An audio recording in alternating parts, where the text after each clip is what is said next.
आदाब, मैं हूं मोनी सनवर और आप देख रहे हैं मुंसिफ टीवी। बेबाक मुंसिफ में आपका इस्तकबाल है। आपको बता दें कि आज पुराने संसद भवन में मोदी सरकार का पहला विशेष सत्र शुरू हुआ, जिसमें खुद प्रधानमंत्री नरेंद्र मोदी ने लोकसभा में चर्चा की शुरुआत की और संसद के 75 साल के इतिहास को देश के सामने रखा। जवाहरलाल नेहरू समेत देश के अब तक के प्रधानमंत्रियों के बड़े फैसले भी उन्होंने देश को बताए।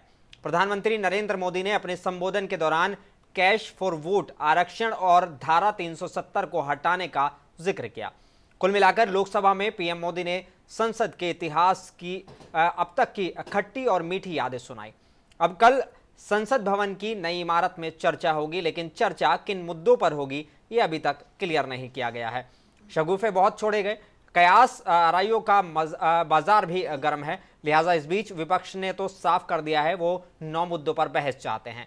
महंगाई, बेरोजगारी, मणिपुर हिंसा, अदानी पर जेपीसी जांच की सच्चाई। लेकिन सत्ता पक्ष अपने अलग ही तेवर में है। इंडिया बनाम भारत की चर्चा, वन नेशन वन इलेक्शन का शगुफा और भी बहुत कुछ।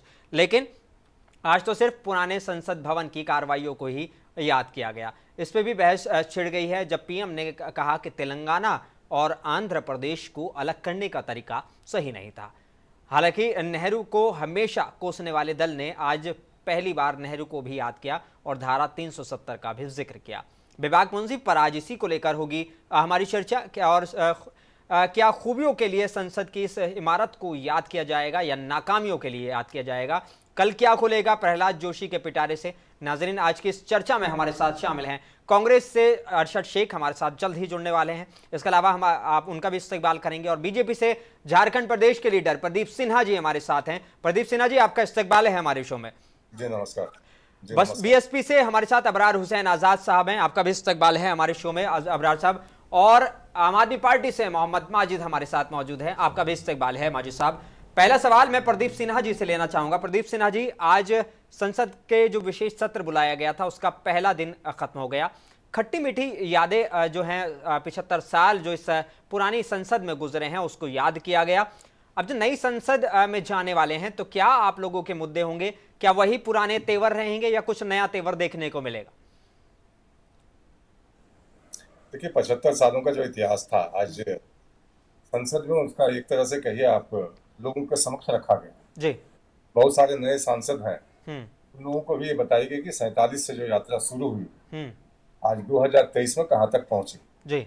और इस सदन में कौन कौन से फैसले लिए गए जो जनता के बेहतरी के लिए थे हम्म। और कौन से ऐसे फैसले लिए गए तो देश के लिए नुकसानदेह थे। वो सारी चीजों की चर्चा। अब कल से नए संसद भवन में सत्र शुरू होने जा रहा है। अभी कैबिनेट की बैठक भी चल रही है, तो अभी कुछ ऐसे फैसले होंगे तो निश्चित रूप से नए संसद भवन का प्रतिबिंब भी बनेगा और अपनी छाप होगी कि नए संसद भवन में ये पहले फैसले लिए गए। क्योंकि विशेष सत्र बुलाया गया है, बहुत सारी उत्सुकताएं हैं लोगों की, खासकर विपक्षी दलों में काफी उत्सुकता है कि कौन से फैसले लिए जाने हैं। कई बार तो प्रश्न खड़े किए गए कि आखिर विशेष सत्र की आवश्यकता क्या थी। तो मैं समझता हूँ कि कल सारी चीजों से पर्दा उठ जाएगा। पूरा इंतजार करना चाहिए कि कैबिनेट की ब्रीफिंग भी अभी होगी अगर तो उसमें बहुत सारी चीजें सामने आ जाएंगी। इस पर कल डिस्कशन हो सकता है। अच्छा, सोनिया गांधी ने एक चिट्ठी लिखी थी पीएम मोदी को। उन्होंने किसानों को एमएसपी, अडानी मुद्दे पर बात, मणिपुर वाले बात, हरियाणा हिंसा को लेकर, जातीय जनगणना, केंद्र और राज्यों में टकराव, चीन सीमा और बाढ़ से राज्यों के हुए नुकसान का मुद्दा उठाया था। क्या उस पर भी चर्चा के लिए तैयार हैं आप लोग? देखिए, ये तो मैं समझता हूँ कि जब चल रहा था मानसून सीजन जी, तो ये मुद्दे सारे वही पुराने हैं कांग्रेस के। अडानी का, मणिपुर का और जो फेडरलिज्म की बात आप कर रहे हैं। लेकिन सोनिया गांधी जब चीन से प्रश्न खड़ा करती है कि इस पर जवाब देना चाहती तो 2008 में ने समझौता किया था, उसका भी खुलासा करना चाहिए उनको कि आखिर गवर्नमेंट से बाहर जाकर कोई पार्टी एक सरकार के साथ क्या समझौते कर रही है। उन बातों को भी पब्लिक डोमेन में आना चाहिए ताकि लोगों को पता चले कि कांग्रेस पार्टी की सोनिया गांधी और राहुल गांधी ने जिनकी उपस्थिति में कौन से पेपर पर हस्ताक्षर किए थे और वो आज तक वो डिस्क्लोज क्यों नहीं करना चाहिए। ठीक है, मैं माजिद साहब आपसे एक सवाल ले लेता हूं। आज भी जो संसद का नया सत्र, विशेष सत्र शुरू किया गया, उसमें आम आदमी पार्टी के दोनों ही जो कहें कि बड़े लीडर यानी कि संजय सिंह और राघव चड्ढा को आज भी बाहर रखा गया। हालांकि मल्लिकार्जुन खड़गे ने, कांग्रेस के जो नेता हैं और विपक्ष के जो मेंबर हैं, उन्होंने कहा कि हम चाहते हैं कि उनको भी बुलाया जाए और दिल बड़ा किया जाए। क्या मांग रहेगी आपकी अगर इस पार्टी में आपका नए संसद में प्रवेश करते हैं तो? पहले तो मैं आम आदमी पार्टी की तरफ से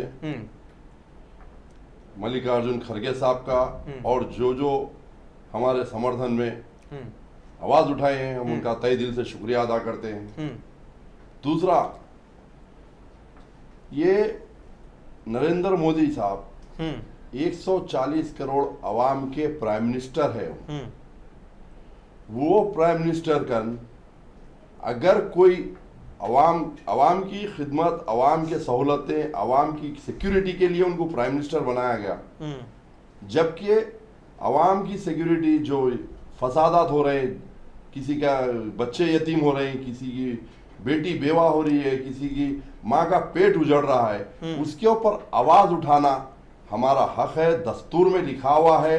उसके बावजूद जब पार्लियामेंट में आवाज उठाया तो हमारे संजय सिंह साहब को और राघव चड्ढा साहब को सस्पेंड किया गया। आज हिंदुस्तान का कानून बदल दे रहे हैं लोग, आवाज उठाने वाले को आवाज दबा दी जा रही है, जबकि सारा अपोजिशन सपोर्ट कर रहा है, सारा अपोजिशन आवाज उठा रहा है कि ये लोग का सस्पेंशन कैंसिल करे और ये लोग को लाए। क्या नरेंद्र मोदी साहब ये इतना दिल नहीं कर सकते कि दो गैर जरूरी के सस्पेंशन, वो भी चलो कुछ गलती करे, कुछ ये पार्लियामेंट में नाखुशगवार वाकया करे, उसके उस पर सस्पेंशन करे तो आवाम भी देख रही है, आवाम भी उसको जो है सो, और जो डिसिप्लिनरी कमेटी रहती, जो भी पार्लियामेंट की कमेटी रहते, वो लोग आवाज उठाते थे। कुछ नहीं कहने, खाली जो है सो सस्पेंशन करके उनको भिजवा दिए। ये गैर जरूरी है। और सबसे पहली बात, जो पुराना पार्लियामेंट रखते पर नया जो पार्लियामेंट बनाए, ये भी हिंदुस्तान की आवाम के लिए नुकसानदेह है। जैसा कि यहाँ पर भी सेक्रेटरीट जो तेलंगाना में बनाया गया, गैर जरूरी के ये अगर पैसा स्कूल पे, यही पैसा हॉस्पिटल्स पे खर्चा किया जाता है, ये तानाशाही चल रही है। ये डेमोक्रेटिक पब्लिक के सामने बोला जा रहा है, लेकिन हुकूमत जो है सो तानाशाही चल रही है। ठीक है, मैं बीएसपी से सवाल ले लेता हूँ। अबरार साहब, सवाल आपसे है। इसमें कोई शक नहीं है, किसी को भी संदेह नहीं है कि बाबा साहेब भीमराव अंबेडकर ने कानून बनाया था और वही कानून से हमारा देश, हमारी संसद चलती है। अब नई संसद में जल्द ही प्रवेश करने वाले हैं। नई संसद से बहुजन समाज पार्टी की क्या क्या उम्मीदें हैं? क्या उम्मीद लगा रही है वाकई कि नई संसद से क्या होना चाहिए आपके हिसाब से?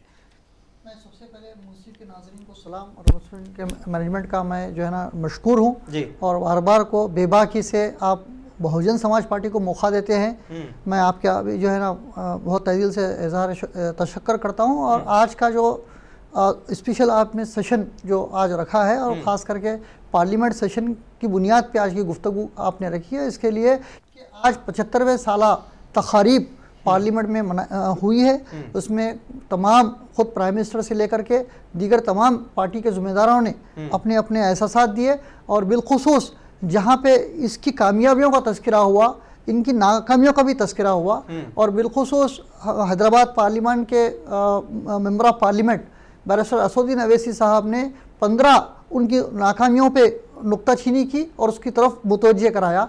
और बदरुद्दीन अजमल साहब ने ये इस बात का एहसास दिलाया कि हम पुरानी पार्लियामेंट से जब नई पार्लियामेंट की तरफ रुख कर रहे हैं, तो नई जगह पे बैठना, नया घर बदलना या नए कपड़े बदलने के बजाय अपना दिल भी साफ़ करे और अपनी सोच को भी जो ना साफ़ करे। क्योंकि इस पार्लियामेंट में, मौजूदा पार्लियामेंट में डॉक्टर भीमराव अंबेडकर साहब ने जो कॉन्स्टिट्यूशन को तैयार किया था, इस पार्लियामेंट जहाँ लॉ हाउस ने उसी लॉ को कहीं मरतबा मजरू किया, तोड़ने की कोशिश की, और उसको मुकम्मल उसकी जो इम्प्लीमेंटेशन होना था, उसको रुए अमल लाना चाहिए था, उसमें ये नाकाम रही। और ये तारीख़ आने वाली जो नई पार्लियामेंट में इसको ना दोहराया जाए। बिछड़े तबकात को दलितों के साथ और आदिवासियों के साथ, मुसलमानों के साथ जहाँ जुल्म ज़्यादतियाँ हुई है, और ये पार्लियामेंट की ये पुरानी बिल्डिंग इसकी जो है ना शाहिद है, और ये खामोशी का मुजाहरा की है। अब अगर आने वाली नई पार्लियामेंट में कम से कम इन चीज़ों से जो है ना बचाव हो, इस बात का तरफ मुतवज्जो की गई है। बहुजन समाज पार्टी का ये ख्याल है कि जगह क्या कोई अहमियत नहीं है, जगह आपने मौजूदा पार्लियामेंट से नई पार्लियामेंट में गए हैं, लेकिन नई सोच के साथ जाइए और एजुकेशन के डेवलपमेंट में और जो है ना इस एम्प्लॉयमेंट के लिए, महंगाई को कंट्रोल करने के लिए, इन चीज़ों के लिए आप जो है ना वहाँ पे काम कीजिए। जिस तरह हर मज़हब की एक ईद होती है, ऐसा एक डेमोक्रेटिक की भी जो है ना एक ईद होती है, उसका एक मंदिर होता है, उसका टेम्पल होता है, मस्जिद होता है, गुरुद्वारा होता है, चर्च होता है। ऐसा ही पार्लियामेंट हमारे लिए एक बहुत ही रेस्पेक्टिव प्लेस है, क्योंकि वहाँ तमाम शहरियों के मसाइल पे गुफ्तगू होना है और उसका हल तलाश करना है और वहाँ कानून बनना है। तो नई बिल्डिंग से ये तमाम चीज़ें होने की हम उम्मीद करते हैं और हमारा बिल्डिंग पे लेकर के कोई बड़ा सवाल नहीं है। अगर आपने महसूस किया कि ये नाकाफ़ी है, आपने बनाना चाहा, बना लिया, बनाने या नहीं बनाना कोई बड़ा सवाल नहीं है। लेकिन आने वाले 2024 में डिलिमिटेशन यानी कि नई हदबंदी हो सकती है, क्योंकि पॉपुलेशन की बढ़ने की वजह से पार्लियामेंट की सीट्स बढ़ने की ज़रूरत हो सकती है। हो सकता है कि नई बिल्डिंग कारामद हो, लेकिन मकसद उसका अवाम होना चाहिए, अवाम की फलाह बहबूद होना चाहिए। ठीक है। मैं अपने दर्शकों को बता दूं कि प्रधानमंत्री नरेंद्र मोदी ने 10 दिसंबर 2020 को नए संसद भवन की आधारशिला रखी थी। 28 मई 2023 को इसका उद्घाटन हुआ। नया संसद भवन 29 महीने में बनकर तैयार हुआ है। नए संसद भवन को त्रिकोणीय आकार में बनाया गया है ताकि ज्यादा से ज्यादा स्पेस को इस्तेमाल किया जा सके और ये 64,500 वर्ग मीटर में बना हुआ है। इसमें बनने में लगभग 862 करोड़ रुपए की लागत आई है। पुराने संसद भवन में लोकसभा में 545 और राज्यसभा में 245 सांसदों के बैठने की जगह है, जबकि नए संसद में भवन में लोकसभा चैम्बर में 888 सांसद बैठ सकते हैं। संयुक्त संसद सत्र की स्थिति में 1272 जो सांसद हैं वो बैठ सकेंगे, जबकि राज्यसभा चैम्बर में 384 सांसद आसानी से बैठ सकते हैं। नई संसद में लोकसभा चैम्बर को राष्ट्रीय पक्षी मोर और राज्यसभा चैम्बर को राष्ट्रीय फूल कमल की थीम पर तैयार किया गया है। मेरा सवाल प्रदीप सिन्हा जी से है। प्रदीप सिन्हा, अब क्योंकि नई संसद बनकर तैयार हो गई है, 888 लोकसभा मेंबर बैठने की वहां पर जगह है, तो क्या हम इसको ये माने कि अब कहीं ना कहीं जो हदबंदी, जैसे अभी हमारे आजाद साहब कह रहे थे डिलिमिटेशन वाली बात, क्या वो करने की तैयारी है? देखिए 2025 में तो परिसीमन होना ही है, तो इसलिए सारी तैयारियां पहले से करके रखी जाए, क्योंकि पीपुल्स रिप्रेजेंटेशन एक्ट में जिस तरह से प्रावधान है कि जनसंख्या के लिहाज से लोगों को अपना प्रतिनिधि चुनने का मौका मिलना चाहिए। जाहिर तौर पर आज 545 है, कल संख्या बढ़ेगी, अभी कितना होगा ये तो परिसीमन आयोग तय करेगा जी। लेकिन एक पॉलिटिकल सवाल खड़ा किया आपके जो प्रवक्ता बैठे हैं आजाद साहब, राघव चड्ढा का सस्पेंशन वापस दिया जाना जी, और उन्होंने यहाँ पर बैठकर गलत बात कही कि कोई उन्होंने गलती नहीं, सस्पेंड कर दिया गया। आपको भी याद होगा कि मॉनसून उन्होंने कुछ संसद सदस्यों का नाम लिया था कि इसमें अमुक लोगों का हस्ताक्षर है, अब वो लोग इसमें बहस नहीं चाहते। उसमें सुधांशु त्रिवेदी जी का भी था, और सुधांशु त्रिवेदी उस वक्त सदन में मौजूद थे। उन्होंने इस बात की विरोध किया कि नहीं, हमने तो हस्ताक्षर किया नहीं, हमारे सिग्नेचर जो है गलत तरीके से वो दिखाए जा रहे हैं।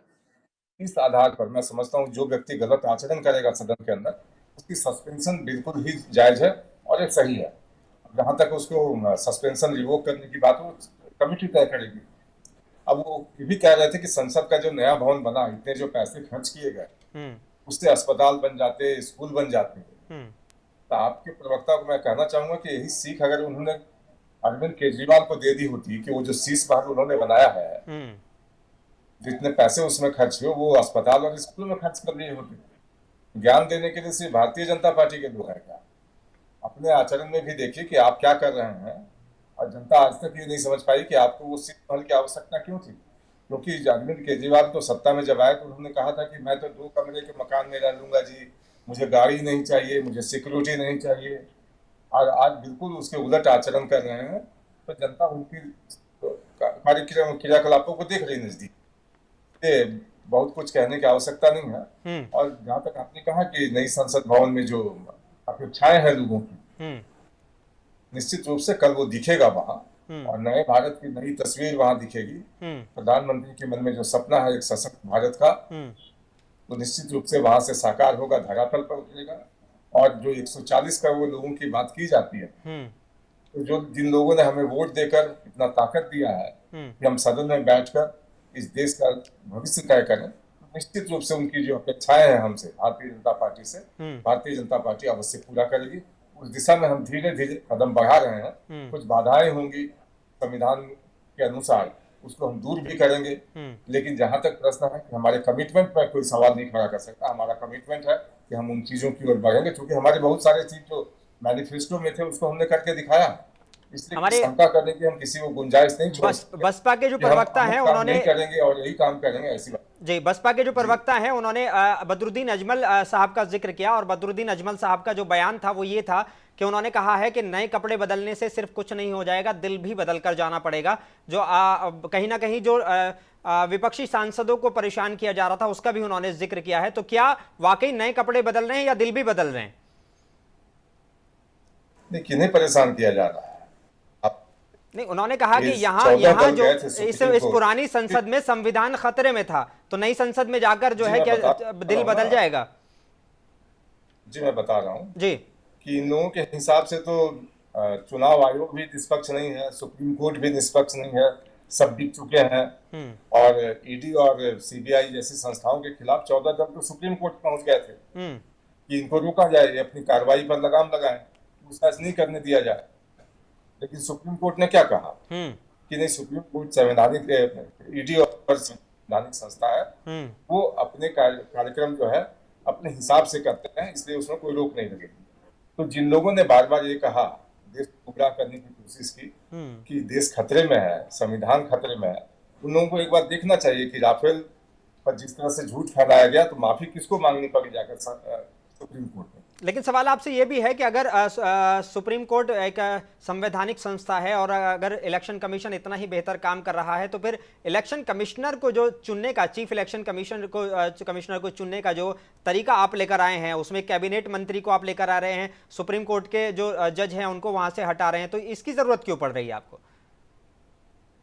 नहीं, अभी लेकर हम आए नहीं है, और ये विरोधी दलों की तरफ से एक आप कह सकते हैं कि फर्ज होगा गया है कि ऐसा कुछ हो सकता है। अब जब बिल सामने आएगा सदन के समक्ष दिखा जाएगा।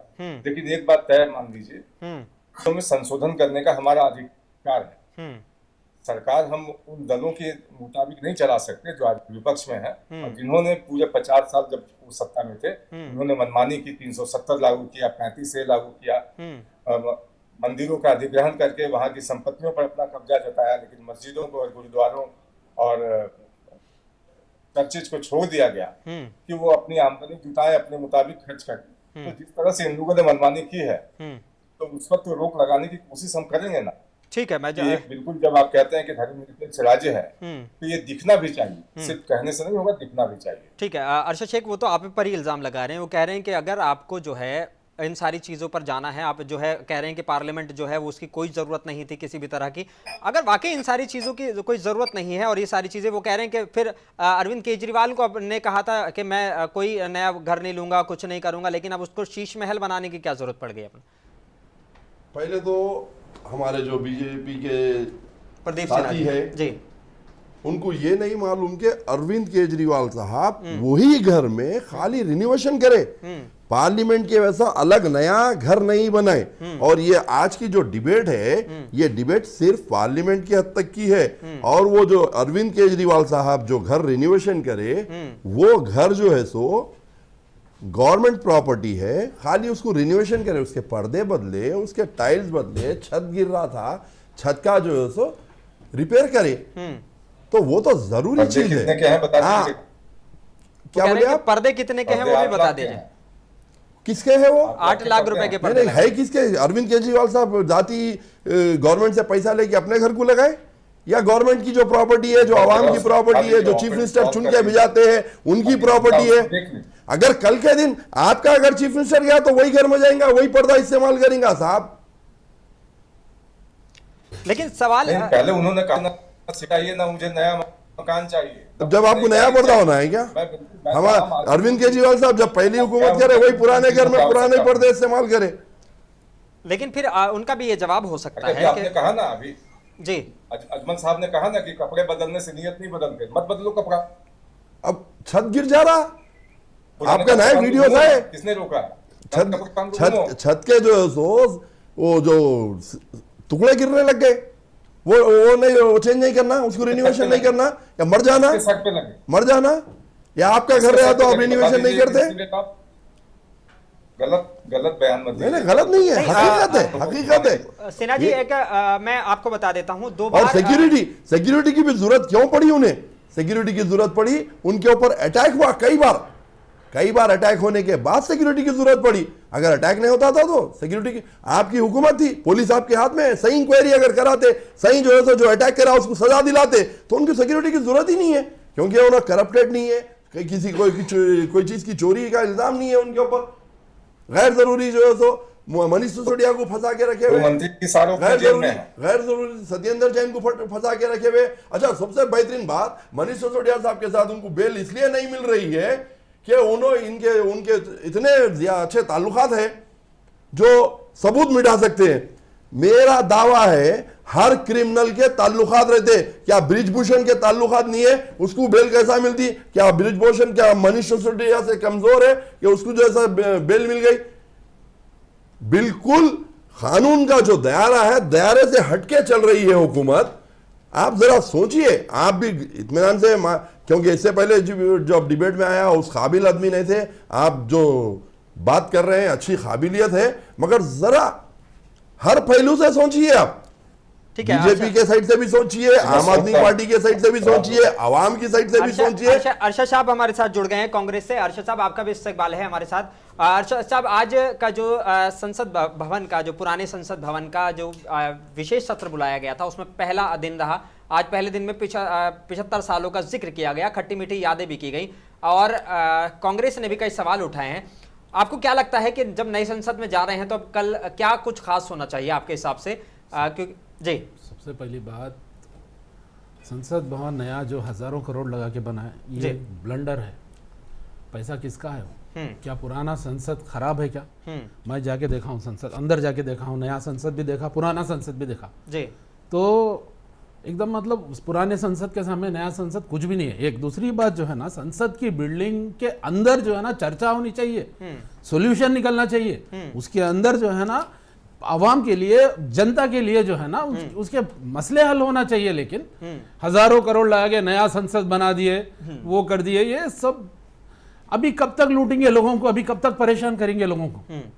सुने आप, आज हमारे जो है ना जनरल सेक्रेटरी केसी वेणुगोपाल साहब भी यही बात बताए कि देखिए, संसद भवन जरूरी नहीं है, संसद के अंदर जो गुफ्तगू होती है, संसद के अंदर जो चर्चा होती है, जो अवाम को, जो जनता का जो सॉल्यूशन देते हैं ना, वो जरूरी है। सुने आप, तो अब इस पहली बात तो वो है। दूसरी बात, ये जेम्स बॉन्ड की तरह काम करने का क्या है? एक नया सिस्टम मोदी जी का समझ में नहीं आ रहा। आप सेशन बुलाए, इमरजेंसी सेशन बुलाए, क्यों बुलाए नहीं मालूम, क्या करने वाले नहीं मालूम, ये तरीका है। अब मेरे टोटल ब्लंडर है ये। अभी काफी चीजें हैं चर्चा में, इंडिया बोले तो इंडी, या कभी बोलते कभी भारत बनाते बोलते। भारत को तो जोड़ दिया ना हम, ऑलमोस्ट भारत जुड़ा, दूसरा पार्ट भी जुड़ने वाला है। इंडिया अलायंस जो है ना, भारत जुड़ने का एक बड़ा हिस्सा है वो। आपकी तरफ से महिला आरक्षण को लेकर बात की जा रही है कि महिला आरक्षण को लेकर भी चर्चा की जानी चाहिए, तो महिला आरक्षण को लेकर आपको क्यों आया कि इसमें, इस संसद भवन में इसमें चर्चा होनी चाहिए? देखिए, वो भी एक मुद्दा है। महिला को जो है ना, उनका हक उनको देना, उनकी जो भी उनका राइट है उनको मिलना चाहिए। इसमें बुरी बात क्या है? तो ये सही है, ये एक इम्पोर्टेंट टॉपिक है महिला के लिए जो बात करें। ठीक है, अब आज़ाद साहब आपसे एक सवाल ले लेता हूं मैं, क्योंकि आज जो है शोषितों वंचितों का और हर जिक्र उसका ग्रुप का जिक्र करते हैं प्रधानमंत्री नरेंद्र मोदी, उन्होंने किया है। तो क्या लगता है कि जो नए, अगर हम संसद में जाते हैं तो वो वाकई उन शोषितों को, वंचितों को, पिछड़ों को, इनको अपना हक मिल जाएगा उस संसद से? क्या वाकई उस मुद्दे पर ठोस तरीके से बात होगी वहाँ पर? आज प्राइम मिनिस्टर नरेंद्र मोदी जी अपने भाषण में जिन चीज़ों का जिक्र किए, उसमें बिछड़े तबकात के साथ इंसाफ वाली बात और उनको हक दिलाने वाली बात मिली। अगर इसको बारीकी से देखा जाए तो डॉक्टर भीमराव अंबेडकर साहब जो कानून बनाए थे उसमें 10 साल के लिए दलितों के लिए, आदिवासी बिछड़े तबकात के लिए रिजर्वेशन दिया गया था। अगरचे वो जो कानून को बराबर इम्प्लीमेंट करते होते तो 10 साल में उनका अपलिफ्टमेंट हो जाता और वो सबके बराबर समान वो उनको मौका मिलता था। आज 75 साल इस बात की याद दिला रहे हैं कि 75 साल में भी उन्होंने उस पर पूरी तरह से अमल नहीं किया, जिसकी वजह से आज भी रिजर्वेशन उनको कंटिन्यू करना पड़ा है। आज भी SC ST ये जो बैकवर्ड तबकात है, दलित तबकात है, वो आज भी बैकवर्ड है और उसी के वजह से अभी भी इसको तस्करे में लाना पड़ा है। होना तो ये चाहिए था कि ये जो तबकात जो रिजर्व किए गए हैं ताकि वो सबको एक सतह पे उनको जो ना अपलिफ्ट किया जाना चाहिए था, वो नहीं हुआ।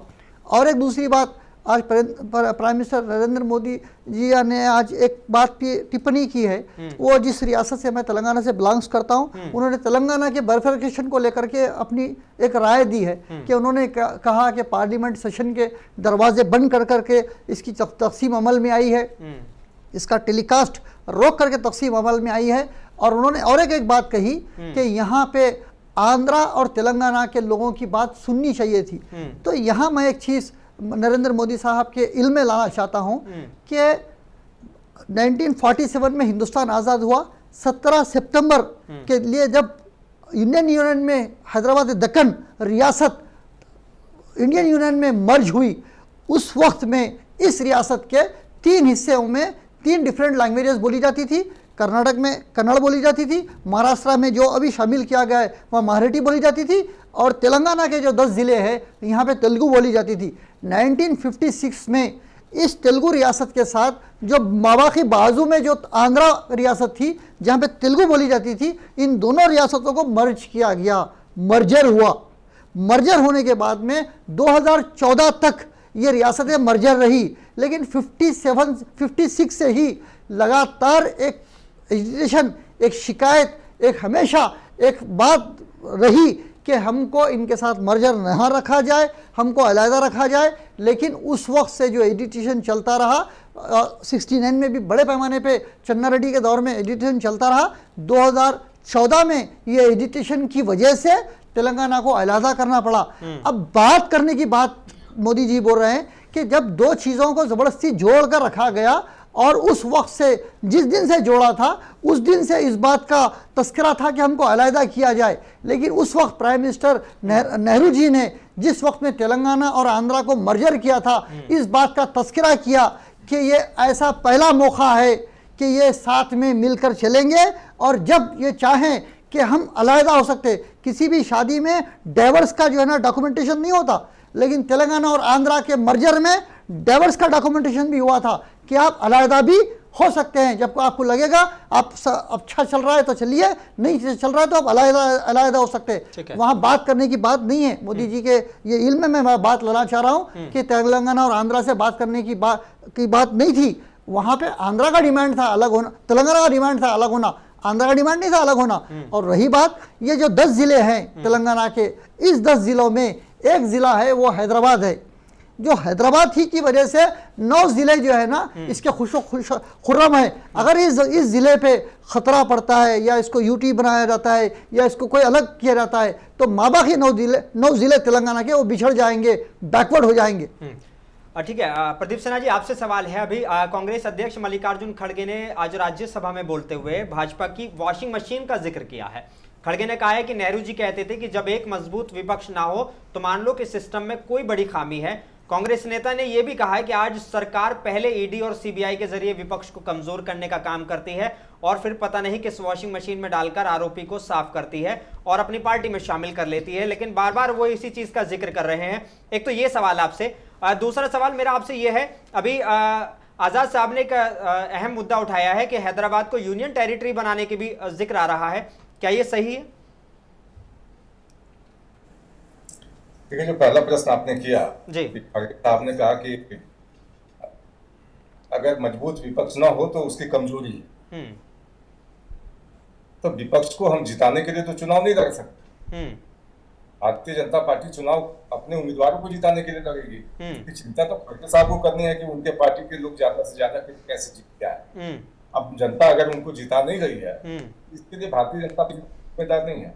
तो उनको समझना होगा कि उनकी नीति में, उनकी नीयत में, उनके नेता में कहीं खोट है, इसलिए जनता ने आज उनको रिजेक्ट करके रखा हुआ। और अभी कांग्रेस के प्रवक्ता कह रहे थे कि मोदी जी जेम्स बॉन्ड की तरह काम करते हैं। देखिए, इन कांग्रेसियों की आदत लग गई है कि मनमोहन सिंह की तरह प्रधानमंत्री जो सोनिया गांधी के पीछे पीछे घूमे, फाइल लेकर 10 जनपद तक जाए और क्यों से चाह तक नहीं बोले, चूंकि उनके जो मीडिया एडवाइजर थे संजय बारी, उन्होंने सारी चीजें दिख दी कि एक्सीडेंटल प्राइम मिनिस्टर ने किस तरह से बिहेव किया और उस कुर्सी का अपमान किस तरह से किया इन्होंने। तो कांग्रेसियों का आदत सी पड़ गई है कि कौन तलवार चाटने वाला होगा। अब मोदी जी एक प्राइम मिनिस्टर इस तरह के हैं जो आगे बढ़ के इनिशिएट करते हैं और कुछ उदाहरण सेट करते हैं। तो इन लोगों की जो परंपरा रही है उससे मैच नहीं करेगी। भारतीय जनता पार्टी का काम करने का तरीका अलग है और हम उसी तरीके से काम करेंगे। और जहां तक प्रश्न है कि बहुत सारे आरोप लगते हैं और कि 50 वही कांग्रेस पार्टी सरकार चला रही थी। कांग्रेस पार्टी अगर वॉशिंग मशीन का जिक्र कर रहे थे कि पता नहीं कौन सी वॉशिंग मशीन है कि जितने आरोपी हैं वो साफ हो जाते हैं। उस पर भी जवाब दे रहा हूँ जी। जवाब दे। अभी एक प्रश्न उठा था कि आरक्षण का मसला, जो अम्बेडकर जी ने कहा था कि 10 साल के लिए प्रोविजन है। उसके बाद तो नेहरू जी प्राइम मिनिस्टर थे। आपकी सारी चीजें उन सुविधाएं नहीं मिली, अब नहीं हुई समाज की, इसके लिए कौन दोषी है? हम तो 9 साल से सत्ता में हैं और हम तो भरसक प्रयास कर रहे हैं, सबका साथ सबका विकास कर रहे हैं। हम पिक एंड चूज नहीं कर रहे हैं, न जाति पूछ रहे हैं, न धर्म पूछ रहे हैं। जो स्कीम्स सेंट्रल गवर्नमेंट लेके आ रही है। नहीं, मेरा सवाल बीजेपी से नहीं है, मेरा सवाल कांग्रेस और बीजेपी दोनों से है। 75 साल से है मेरा सवाल। जी जी, मैं तो नक्सल में खड़ा था, चूंकि उतना समय नहीं होगा इसलिए मैंने आरक्षण पर कह दिया, चूंकि पार्टी का भी पक्ष सामने आना चाहिए। और जहां तक प्रश्न है वॉशिंग मशीन का, आप एक चीज बता दीजिए कि जो जिन लोगों के बारे में कहते हैं, क्या किसी का भी केस विड्रॉ किया गया क्या? और बाकी लोग तो गए थे ना। अभी जैसे कांग्रेस प्रवक्ता कह रहे थे कि पैसे की बर्बादी हो गई संसद भवन बना के, ये तो सुप्रीम कोर्ट गए थे अभी में कि इसके निर्माण पर रोक लगाई जाए। सुप्रीम कोर्ट ने उनकी बात तो मानी नहीं, तो सुप्रीम कोर्ट से भी मुंह की खाएंगे। इलेक्शन कमीशन को आरोप लगाएंगे, जब तक जीत नहीं मिलेगी तो उसी बताएंगे। लेकिन अगर कर्नाटक में जीत हो जाए, हिमाचल प्रदेश में जीत हो जाए तो लोकतंत्र जिंदा है। और बाकी जगह अगर गुजरात में, यूपी में हार जाए तो लोकतंत्र की तो हत्या हो रही जीत। देखिए जी, तो ये तो इनका डुअल कैरेक्टर है। मध्य प्रदेश जब हुआ, मध्य प्रदेश में कांग्रेस की सरकार बनी थी, क्या हुआ उसके बाद? जी, एमएलएस को खरीदा गया। एमएलएस को जब खरीदा गया, कहाँ का लोकतंत्र? अब कर्नाटक में, सिंगापुर में बैठ के इन लोग जो है ना एमएलएस को खरीदने की बात कर रहे, कहाँ का लोकतंत्र? हाँ, सीधा सीधा जो है ना हिंदुस्तान के हर कोने के अंदर। मैं जवाब दे रहा हूँ, रोज सुन लीजिए, बताइए। विधायक को रोकने की जिम्मेदारी थी कांग्रेस पार्टी की। अब कांग्रेस पार्टी से ही अगर उनके विधायक नाराज हुए और वो टूट के एक अलग फैक्शन बना ले तो उसके लिए जिम्मेदारी भी होती। इसका मतलब जो आपके पावर है, पैसा है, मनमानी करेंगे आप। कंप्लीट करने दीजिए, फिर सवाल कीजिएगा। कंप्लीट करने दीजिए, बताइए आप अपनी बात पूरी करें। में बीएसपी के जो 6 एमएलए जीत के आए थे, उसको कांग्रेस ने अपने पाले में मिला दिया। आज तक बीएसपी कांग्रेस के साथ इसीलिए नहीं जाना चाहती कि कांग्रेस ने उसके साथ गलती की, तो उसके विधायकों को अपने पाले में मिला दिया। अब सचिन पायलट का इशू देखिए, सचिन पायलट को उन्हीं के मुख्यमंत्री ने कहा कि राष्ट्रद्रोही है, ये कह के उनके खिलाफ मुकदमा लगाया गया था। अब आप बताइए कि इसमें भारतीय जनता पार्टी कहाँ से दोषी है? अगर कुछ फैक्शन अलग होकर कांग्रेस पार्टी से भारतीय जनता पार्टी में आना चाहे तो हम राजनीति कर रहे हैं, कोई वहां भजन करने के लिए नहीं बैठे। समझ बात करूं मैं? जी, आप सुब्रमण्यम स्वामी जी हाल ही में मोदी जी के बारे में क्या बताए थे? सुब्रमण्यम स्वामी जी कौन से पार्टी के हैं? सुब्रमण्यम स्वामी जी कौन से गुट के हैं? जब आपके बोल सकते तो कांग्रेस वाले नहीं बोलना, आप कुछ भी कर सकते, कांग्रेस वाले कुछ नहीं करना। पहली बात। दूसरी बात, आप जो है ना चुनाव की बात करते, मैं अभी थोड़ी देर पहले बोला चुनाव में एमएलएस का खरीदो फरोख्त जो करते, आप बोलते आप आपके एमएलएस को नहीं संभाले, मतलब आपके पास सत्ता है, आपके पास पैसा है, कुछ भी करेंगे आप, लोकतंत्र के धज्जियां उड़ा देंगे आप।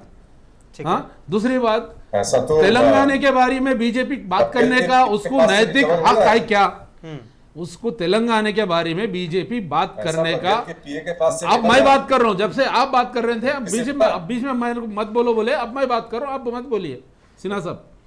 तो तेलंगाना को बीजेपी को बात करने का राइट है क्या पूछ रहा हूं मैं? क्या सूरत से आके बीजेपी तेलंगाना में बात करती? हाँ, तेलंगाना के खिलाफ गई, तेलंगाना के जो है ना, कब आके इन लोग क्या काम करे बोलिए आप? हाँ, और दूसरा बात, मनमोहन सिंह जी मोदी जी बोलते, मनमोहन सिंह जी किधर है? उनका फाइनेंशियल, उनका असेसमेंट क्या है? कई देश उनसे जो है ना इस्तेफादा करे, फायदा उठाए, कई देश बुला के उनकी अपनी इकोनॉमी ठीक करे मनमोहन सिंह जी से। हाँ, तो आप प्रेसिडेंट सोनिया गांधी जी थी, तो प्रेसिडेंट के बाद प्राइम मिनिस्टर का, पार्टी का इंटरनल प्रेसिडेंट की बात सुनना पड़ता।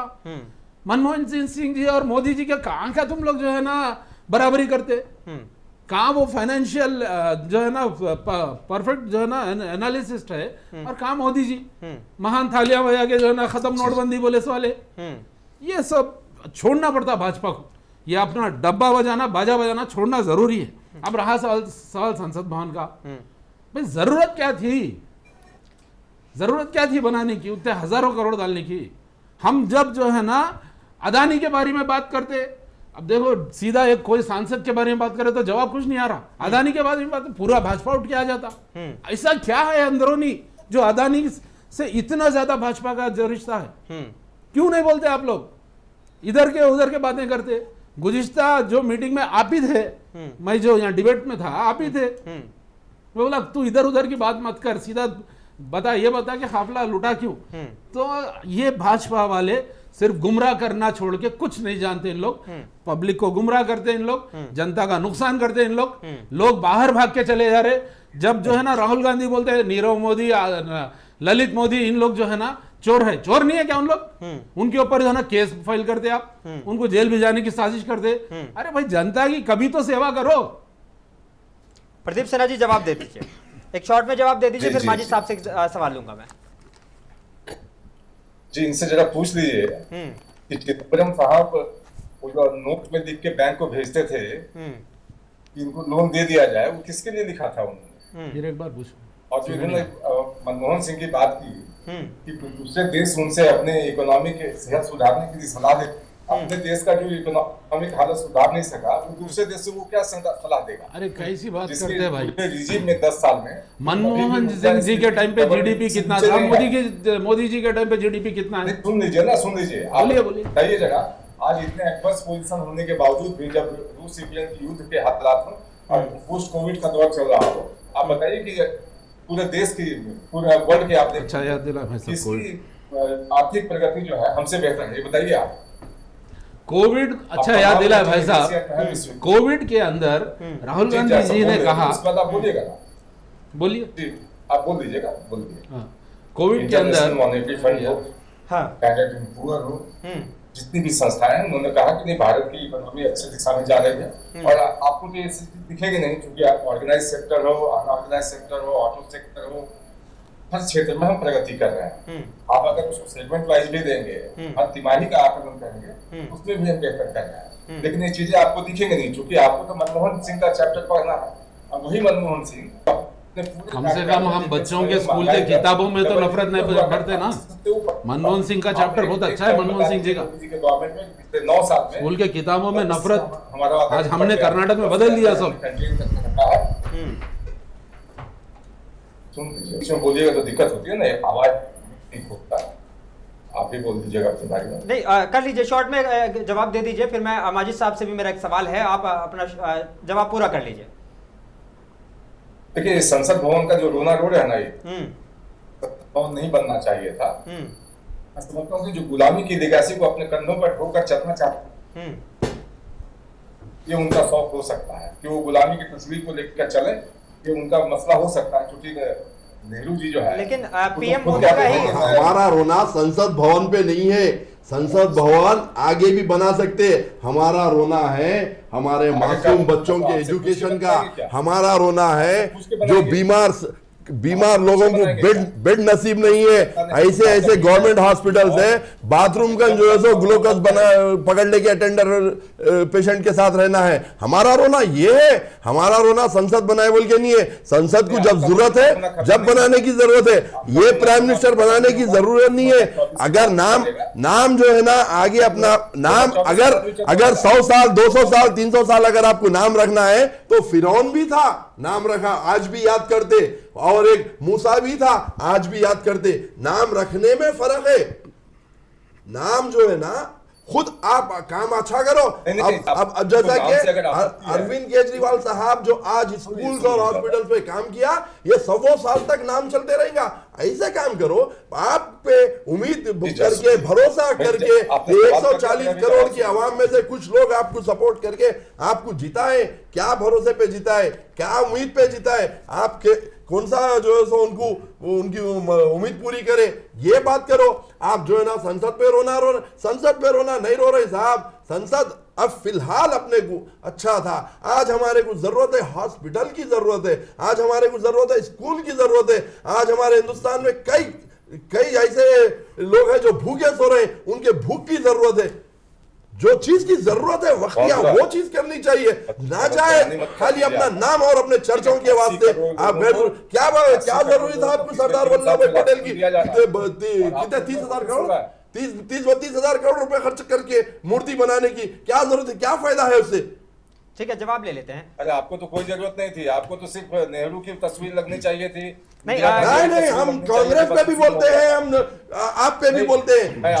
जो हम आम आदमी पार्टी वाले जो अवाम के साथ अगर अच्छा हुआ तो उसकी तारीफ भी करते हैं, और अवाम के साथ जो बुरा हुआ उसके खिलाफ आवाज भी उठाते हैं। नेहरू जी की तस्वीर इतनी बड़ी कहाँ है भाई? हजारों करोड़ लगा के नेहरू जी की तस्वीर बनाई तो कांग्रेस पार्टी उसको बाइकआउट करती, कभी नहीं होता। हजारों करोड़। दूसरी बात, इन्होंने थोड़ी देर पहले कोविड का जिक्र किया। क्या नमस्ते ट्रंप प्रोग्राम जरूरी था? कोविड जब चल रहा था, राहुल गांधी पहला शख्स था बोलने वाला एयरपोर्ट सीज करो, ये बीमारी अंदर आएगी। सिर्फ सोनिया जी की चरण वंदना ना हो। और एक बात, अरे भाई सवाल का जवाब दो ना, क्यों गुमराह कर रहे हो? गलत हुआ बोल के आप बोले, तेलंगाना का फैसला गलत हुआ बोल के बोले। मैं आपको बता डालता हूँ, जब कांग्रेस गवर्नमेंट थी तो जब तेलंगाना देने से कुछ दिन पहले बीजेपी की तरफ से स्टेटमेंट आया था, वो मीडिया में है, वो मीडिया में क्या बोल के बयान आया था कि अगर बीजेपी की गवर्नमेंट अगर बन जाएंगी तो 100 दिन के अंदर तेलंगाना देंगे। बोले थे आप लोग। माजी साहब जवाब ले लेते हैं। सिन्हा जी एक जवाब दे दीजिए। बनने की क्या जरूरत थी उनको? एंटोनियो माइनो के ही नाम से जानी जाती, उनको सलाह दीजिए ना पहले, अपने जो प्रेसिडेंट है उनको। क्या आपने नाम क्यों बदल दिया? कुछ बदलता नहीं है नाम से, तो नाम क्यों बदला उन्होंने? नहीं, टॉपिक अलग जा रही है। आप किधर जा रहे हैं भाई साहब? नहीं, टॉपिक अलग कैसे है? बोलिए। अभी आपने कहा ना कि नाम बदलने से क्या होता है, तो मैं तो वही पूछ रहा हूँ कि सोनिया गांधी नाम बदलने की बात आप लोगों के दिमागों में है। हम लोग नाम ही नहीं लिए नाम बदलने का, नहीं लिए आप लोगों के दिमागों में नाम बदलना।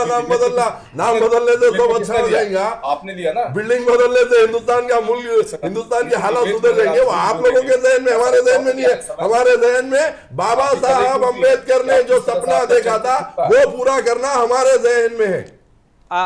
सिन्हा जी देखा ना 50 साल में कितना सपना पूरा किया। हम नहीं किए, हमारे को 10 साल मिले।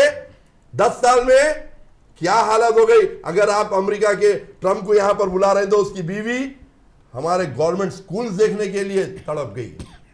जाके न्यूयॉर्क टाइम्स में हमारे एजुकेशन मिनिस्टर की फोटो आई है, जो बड़े बड़े लीडर्स ख्वाहिश करते हैं कि हमारी फोटो डालो, पैसा लगाते हैं हमारी फोटो डालो। टाइम्स ऑफ इंडिया, जो न्यूयॉर्क टाइम्स में जो फोटो आई, किस तरह से कौन डालता, क्यों डालता?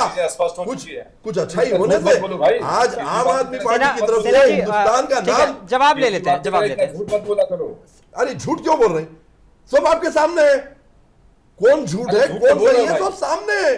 मैं आपसे एक रिक्वेस्ट करता हूँ, आपसे एक रिक्वेस्ट करता हूँ, आप बेहतरीन अंदाज में बात कर रहे हैं, मेरे को खुशी हो रही है आपसे बात करने में, बहुत मजा आ रहा। लेकिन आप जो है बात अच्छी कर रहे हैं, मगर आप जो बात कर रहे हैं, जो बोल रहे हैं, नहीं, अच्छी समझ के बोलिए, उसकी बात नहीं है। आप झूठ बोलोगे तो मैं ऑब्जेक्ट करूंगा। नहीं, जवाब ले लेते हैं। प्रदीप सिन्हा जी जवाब दे दीजिए। वो कह रहे हैं कि अगर नई संसद की जितनी जरूरत है उतनी ही जरूरत अस्पतालों को ठीक करने की है, उतनी ही जरूरत स्कूलों को ठीक करने की है, उस तरफ आप क्यों कदम नहीं उठा रहे? जी जी जी, आप एक चीज बताइए कि जो स्कूल ठीक करने निकले थे कांग्रेस में आप पार्टी के मनीष सिसोदिया, ये विश्व के सबसे अच्छे शिक्षा मंत्री हैं, न्यूयॉर्क टाइम्स में छपा था इनका। किस तरह से मैनिपुलेट करके वो चीजें छपवाई गई थी, वो सारी चीजें बाद में स्पष्ट हो गई। और ये पता चला बाद में कि स्कूल को मात्र प्लास्टर और पेंट करके उसको नए रूप में जनता के सामने पेश किया गया। आज सारी चीजें सिसोदिया से जेल में बंद है। जो लोग रोना रो रहे हैं कि सिसोदिया को बंद कर दिया, जैन को बंद कर दिया, 1-1 साल से वो जेल में है, बेल क्यों नहीं मिल रही उनको? अभी तो मनीष जैन को बेल मिली हेल्थ ग्राउंड पे, किसी तरह से बाहर लेकिन मनीष सिसोदिया को अगर बेल नहीं मिल रही है तो उसके पीछे ठोस ग्राउंड है, क्योंकि कोर्ट टिकी हुई नहीं है। जो ये लोग कहते हैं ना कि कोर्ट भी बिक गई, ईसी बिक गई, संस्थाएं बिक गई, कुछ बिका नहीं है। आपको पर्याप्त अवसर मिलता है, आपके वकील जाकर पक्ष रखते हैं कोर्ट में, लेकिन उसके बावजूद भी सुप्रीम कोर्ट अगर कन्विंस नहीं हो रहा है तो निश्चित रूप से मान के चलिए कि मनीष सिसोदिया ने लूट की थी। अभी हमारे कांग्रेस के भाई ने कहा हमारे एमएलए खरीदे, अभी हमारे कांग्रेस के भाई ने कहा था हमारे एमएलए खरीदे। सुनिए आप जरा 1 मिनट, हमारे कांग्रेस के भाई ने कहा हमारे एमएलए खरीदे, आप उसका जो है सो अपोज करें।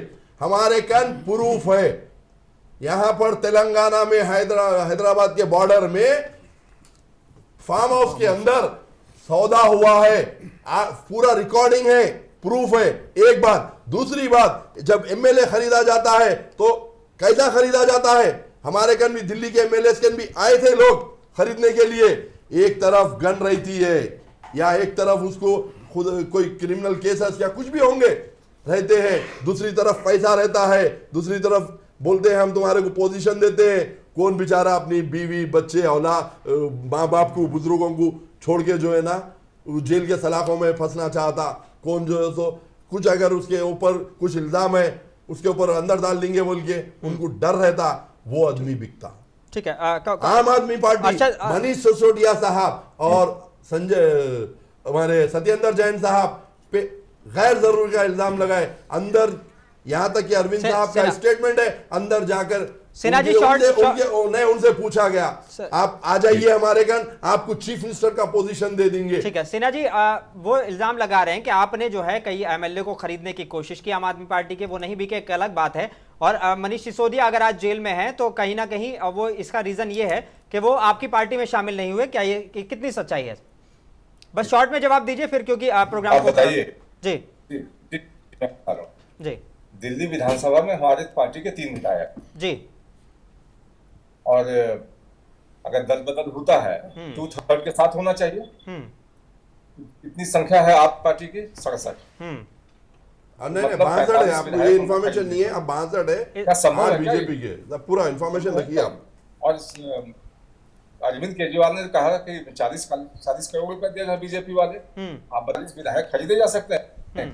2/3 जब तक नहीं होगा उनको वैलिडिटी नहीं मिलेगी। तो इतनी भी बड़ी बात करते हैं, सिर्फ अपने विधायकों को बचाए रखने के लिए एक सिगुफा छोड़ दिया केजरीवाल ने कि इस तरह से हम करके अपने दामन साफ बताएंगे। लेकिन कहीं ना कहीं जिस तरह से करप्शन इन लोगों ने किया वो अब खुद के सामने आने लगे ना चीजें। देर सवेर आप देखिएगा केजरीवाल भी जो पूरा मंत्रिमंडल को सौंप कर अपने आप मुख्यमंत्री बने हुए हैं, डिपार्टमेंट मेरे पास कुछ नहीं है, सब तो फाइल दूसरे करते हैं लोग। क्या नए संसद में एक बार फिर मणिपुर का मुद्दा छाएगा? क्योंकि अगर कल का ही जिक्र करें तो एक सीआरपीएफ के जवान अपने घर जाते हैं छुट्टी से और उनको मार दिया जाता है, उनको शहीद कर दिया जाता है। तो क्या एक बार फिर ये मुद्दा छाने इस पे आप चर्चा करना पसंद करेंगे नए संसद भवन में? विपक्ष की ओर से जो विपक्ष की ओर से जो भी आते हैं सकारात्मक सुझाव, सरकार उसको चर्चा करती है। लेकिन ये विशेष सत्र है, मॉनसून सेशन में जिन लोगों ने समय गंवा दिया, जब उनको मॉनसून सेशन में जब प्रधानमंत्री जी ने जवाब दिया उसके बाद तो अधीर रंजन चौका मिलना था। हमने जो डिबेट की शुरुआत की थी तो उनको मौका मिला था वो जवाब देते, उसमें प्रधानमंत्री की बातों से अगर वो सहमत थे जवाब दिया, उस वक्त तो 2 घंटे खराब करके जब अपोजिशन वॉकआउट करा उसके बाद में आप जवाब देते। ठीक है, अर्शद शेख शॉर्ट में जवाब देते हैं। अर्शद शेख साहब, आपका मुद्दा अदानी मामले पर जांच, आपका मुद्दा मणिपुर पर जांच, बेरोजगारी, महंगाई, ये आपका मुद्दा। क्या इस पर आप एक सकारात्मक चर्चा करा पाएंगे इस बार, या वही वॉकआउट का सिलसिला जारी रहेगा? देखिए, इन लोग बात करने कहाँ देते हैं। मोहतरमा स्मृति ईरानी उठ के पुकारते, वो फला पुकारते, इनका जो है ना संसद के अंदर इन लोग करते क्या, बात करने कहाँ देते इन लोग। और मोदी जी आते, आके जो है ना 1940 नेहरू जी उनके ख्वाब में आ जाते, नेहरू जी कितना टॉपिक लाते। अरे भाई, पिछले जो सेशन था, जो सत्र था, उसके अंदर आप मणिपुर की बात अगर छेड़ रहे, पूरे सांसद ऑपोजिशन के अपना जोर से आवाज देते हुए बोले मणिपुर मणिपुर मणिपुर, तकरीबन आधा घंटा बोले। उसके बाद नहीं सुने तो क्या करना, वॉकआउट में तो क्या करेंगे। तो इन लोग जो है ना ये नहीं चाहते कि जनता के मुद्दे संसद भवन के अंदर जो है ना उसकी चर्चा पे आए, डिस्कशन हो, उसका कोई हल निकले। ये लोग को सिर्फ टाइम खराब करना है, अदानी अंबानी जैसे लोगों को साथ देना है, यहाँ की जो जनता का जितना पैसा है पूरा बाहर भेज देना है, बस इसके ऊपर है।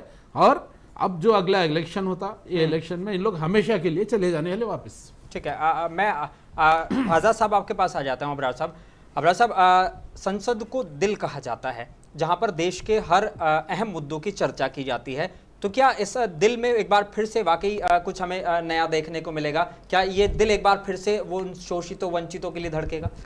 हैदराबाद के पार्लियामेंटेरियन बरसर असदुद्दीन अवैसी ने आज पार्लियामेंट हाउस को दिल से मौसूम किया, और उन्होंने कहा कि पार्लियामेंट हाउस एक ईंट से बनी हुई इमारत नहीं है, हाँ। ये अवाम का एक दिल है, जहाँ पे एहसास किया जाता है, पूरे देश की अवाम के तकालीफ का एहसास होता है। बेशक इस दिल में जो है ना तमाम बैकवर्ड क्लासेस का, बिलखुसूस मुसलमानों के साथ आज जो बर्ताव किया जा रहा है ये बीजेपी हुकूमत में, इसके ऊपर भी गौर करने की और इस चीज़ों को पाबंदी लगाने की ज़रूरत है। और एक मैं इसी मौके पे चाणक्य पॉलिसी का तस्करा किया गया है कि जिस हुकूमत का हुक्मरान व्यापारी हो जाता है, वहाँ की अवाम भिखारी होती है। मैं एक बात से अपनी बात को ख़त्म करूँगा, और उन्होंने इस बात का भी तस्करा किया है कि 14% मुसलमानों की आबादी, और आज उसके 1052 वहाँ पे पार्लियामेंटेरियन होना चाहिए था, जो उसकी तादाद नहीं है। और अभी भी आगे भी मुस्तकबिल में मुसलमानों को सिर्फ वोट बैंक के तौर पे इस्तेमाल किया जा रहा है, ना कि उनको जो है ना अपना नुमाइंदा बना के भेजने की कोशिश की जा रही है, ना ही उनको अपना वोट दिया जा रहा है। तो आज जहाँ पे लॉ मेकिंग हाउस में तमाम कौमों की नुमाइंदगी होना चाहिए, तभी डेमोक्रेसी का स्ट्रक्चर जिंदा रहेगा, तभी डेमोक्रेसी कायम रहेगी और तमाम को अपनी बात रखने का मौका मिलेगा। माजिद साहब, बहुत शॉर्ट में जवाब दे दीजिएगा, क्योंकि अगर कहीं ना कहीं देखा जाए तो राघव चड्ढा और उनका जो है जो संसद की सदस्यता है, जो उनको निलंबित किया गया था, वो अभी वापस नहीं लिया गया, लेकिन अधीर रंजन चौधरी का निलंबन वापस ले लिया गया था। तो क्या आप उम्मीद कर रहे हैं कि नए संसद में एक बार फिर से वो नए तेवर के साथ देखने को मिलेंगे? बहुत शॉर्ट में जवाब दीजिए। अगर बीजेपी गवर्नमेंट को मणिपुर के जो लोग, बहुत शॉर्ट में जवाब दे दीजिएगा, विक्टिम्स है, हाँ, वो लोगों का अगर इनको दर्द है, इनको अगर वो लोग से मोहब्बत है, अगर वाकई उनको हिंदुस्तानी समझ रहे हैं, तो वो वजह से ये दो लोग का भी जो है ना वापस लेना है, क्योंकि ये लोग वो दर्द अपने दिल में रखकर प्रोटेस्ट किया है। अर्शद शेख साहब, क्या उम्मीद कर रहे हैं? बहुत शॉर्ट में बता दीजिए नए संसद भवन से। इनसे कोई उम्मीद नहीं कर सकते, इन लोग जनता का कभी भला नहीं चाहते, इन लोग हमेशा जनता के साथ खिलवाड़ किए हैं और कुछ नहीं। ठीक है, शॉर्ट में बोले आप, शॉर्ट में जवाब दे रहा हूं, इन लोग जनता के साथ कभी भला नहीं करेंगे। राजनीति सिर्फ हिंदू मुस्लिम की राजनीति होती, खरीद तो फरोख्त की राजनीति होती, पूरा 2 नंबर का काम, इधर से पैसा लेके जाना, अंबानी अदानी, परसों सब कुछ सामने आ गया, सबका साथ दो का विकास, अंबानी अदानी के जरिए। सिन्हा जी, आप पे इल्जाम लगा रहे हैं, बहुत शॉर्ट में जवाब दे दीजिए। वो कह रहे हैं कि सबका साथ सिर्फ 2 का विकास। सीबी जांच कर रही है ना, सुप्रीम कोर्ट सुपरविजन में जांच कर रही है, सारी चीजें स्पष्ट हो गई कि कहाँ कोई गड़बड़ी नहीं हुई। हमारे अब जिनको रोना है वो रोते रहे, हमारे भाई एक बार जवान फिल्म देख लो, बोलिए आप, एक बार जवान फिल्म देख लीजिए, पूरा 1947 से 2023 तक की आपको पूरी यार चुप हो जाओ ना भाई, अपनी बारी। चलिए, बहुत शुक्रिया प्रदीप सिन्हा जी हमारे साथ जुड़ने के लिए। अरशद शेख साहब आपका भी बहुत शुक्रिया, माजिद साहब और अबरार साहब आप लोगों का भी बहुत शुक्रिया इस चर्चा में शामिल होने के लिए। अपने मेजबान मोनिस अनवर को दीजिए इजाजत, आप बने रहिए मुंसिफ टीवी के साथ।